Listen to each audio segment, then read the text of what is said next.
আজকে শুক্রবার পবিত্র জুমা।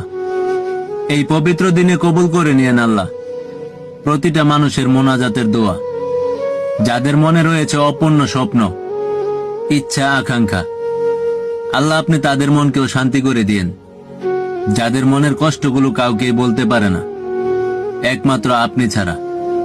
হে আল্লাহ পাক রাব্বুল আলামিন, আপনি আমাদের সকলকে সঠিক পথে চলার তৌফিক দিন। আমিন। আজকে শুক্রবার পবিত্র জুমা।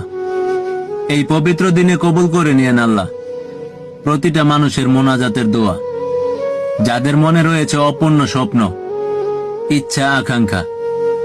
আল্লাহ আপনি তাদের মনকেও শান্তি করে দিয়েন, যাদের মনের কষ্টগুলো কাউকে বলতে পারে না, একমাত্র আপনি ছাড়া।